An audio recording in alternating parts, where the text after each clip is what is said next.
Every civilization leaves behind monuments. Egypt raised pyramids. Mesopotamia built mighty cities. Rome conquered continents. But ancient Greece gave humanity something far more enduring. It taught us how to ask questions. Questions about justice, truth, beauty, knowledge, reality itself. More than 2,000 years later, those questions still shape our lives. And among all who dared to ask them, one name towers above the rest: Plato.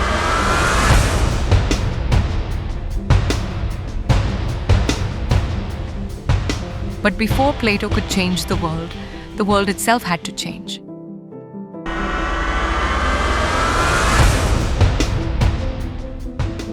Before the world knew Plato, before philosophy reshaped civilization, there was Greece, not one nation, but a constellation of proud rival city-states, divided by towering mountains, bound by the endless sea. Its harbors were more than ports. They were gateways where merchants, warriors, poets, and dreamers crossed paths with ideas from the farthest corners of the known world. Every ship carried treasures, but the greatest cargo was invisible. Questions. Questions that would one day give birth to philosophy and change the course of human history forever.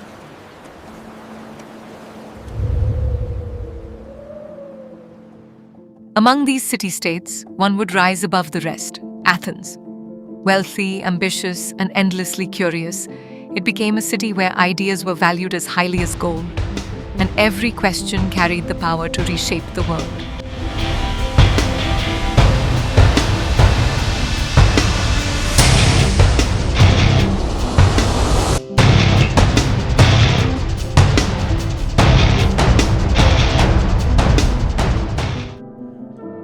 Burning ships, hoplites locked in desperate battle, marathon, salamis. Against impossible odds, the Greek city-states stood firm and shattered the might of the Persian Empire. From the ashes of war rose a new confidence. Scarred but unbroken, Greece rebuilt itself, and at its heart, Athens emerged stronger than ever, entering a golden age of power, prosperity, art, and ideas that would illuminate the world for centuries to come.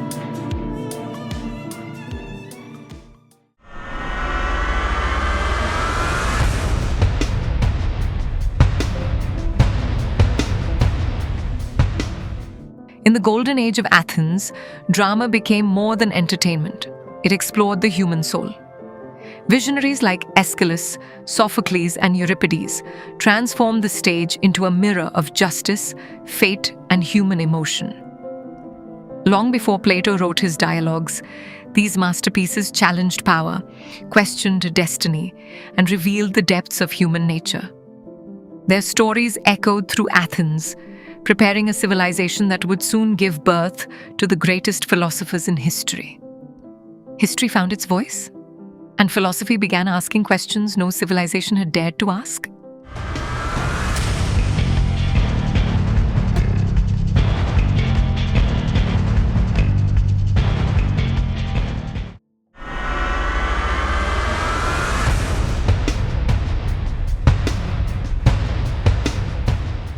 The stage became more than entertainment. Through tragedy and comedy, playwrights explored justice, ambition, pride, revenge, and the fragile nature of human destiny. The theater became a mirror where Athens examined its own soul. Long before philosophers wrote dialogues, drama was already asking questions about what it means to be human. Rather than relying solely on myth and legend, Greek historians began collecting evidence, interviewing witnesses, and searching for causes behind events. Human actions, not merely divine intervention, became worthy of investigation. The habit of questioning had begun to reshape civilization. For centuries, natural events had been explained through the will of the gods. But a new generation of thinkers dared to ask a dangerous question. What if nature followed laws that human reason could discover? Instead of myth, they searched for logic. Instead of tradition, they sought evidence. Philosophy had not yet been born, but its first heartbeat could already be heard.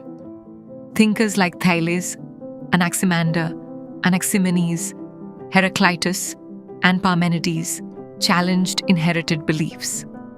Some searched for the fundamental substance of the universe. Others questioned whether reality itself was constantly changing or eternally unchanging. Greece had become a civilization where questions mattered. Democracy encouraged debate. Drama explored morality. History pursued truth.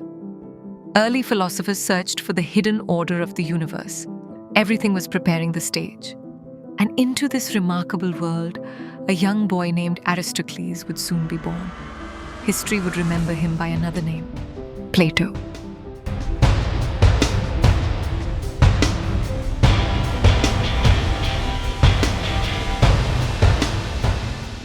Around 428 or 427 BCE, while the Peloponnesian War cast a shadow over Greece, a child was born into one of Athens' most distinguished families. His birth name was Aristocles. His father claimed descent from the ancient kings of Athens. His mother belonged to the noble lineage of Solon, the great lawgiver whose reforms had helped shape Athenian democracy. From the moment he entered the world, privilege surrounded him. No one imagined that this child would one day transform the intellectual history of civilization.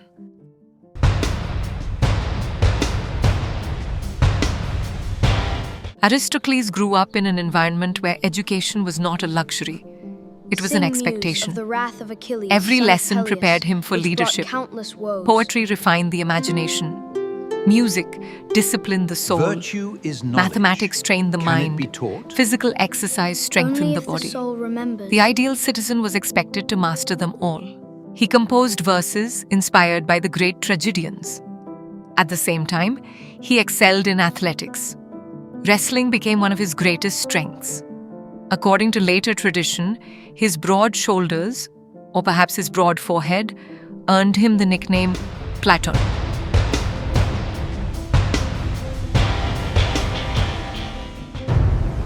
The glory of the Golden Age had begun to fade. The Peloponnesian War drained the city's wealth. Political divisions deepened. Confidence gave way to uncertainty. Democracy itself seemed increasingly fragile. But we are not defeated! Athens had lost more than a leader. It had lost its guiding voice.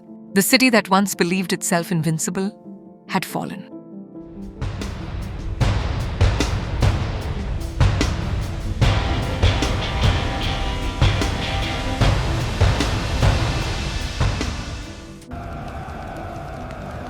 They promised us that the law would bring us justice. Look at this ruin. Empires rise, democracies flourish, wars destroy. But sometimes history's greatest philosopher is born precisely when a civilization begins asking why it failed. And those questions would change human thought forever. In the end, only the stones remain. They bear witness to the fury of men and the silence that follows.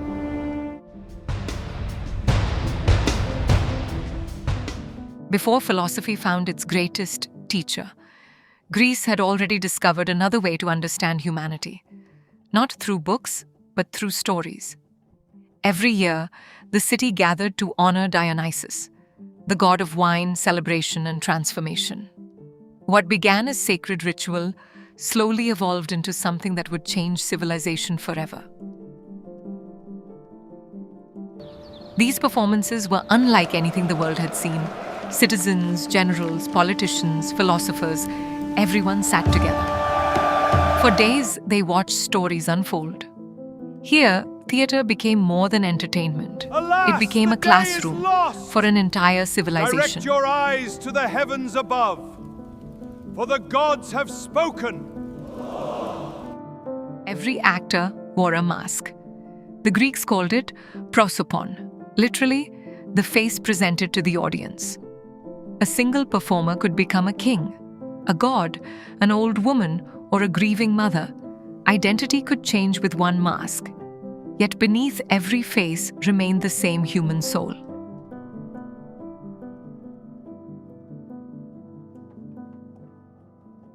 Greek tragedy explored the deepest questions of existence. fate, pride, justice, choice. The heroes were rarely evil. Instead, they were human. And sometimes being human was enough to bring disaster. Oedipus, the man who defeated the Sphinx, yet could not outrun his own destiny. Antigone, one woman's defiance proved that justice and law are not always the same. Agamemnon, the hero of Troy, returned home only to meet a fate no battlefield could deliver. Dark skies, as tragedy unfolded, the world itself seemed to hold its breath. Broken crown, every fallen crown whispered the same truth: no ruler is greater than fate. And sometimes, being human was enough to bring disaster. Comedy served another purpose.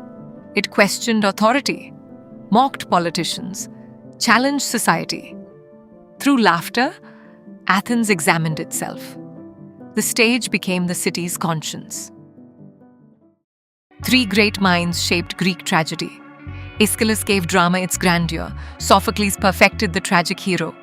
Euripides explored psychology and emotion. And in comedy, Aristophanes used humor as a weapon sharper than any sword. For the first time, history was written not merely to preserve memories, but to understand causes. Greeks began asking why events happened, not simply what happened. Long before Plato's name echoed through history, a quiet revolution had already begun. For centuries, people believed the world was ruled by the unpredictable will of the gods. Storms, earthquakes, life and death, all were explained through myth. But then, a few extraordinary minds dared to ask a dangerous question.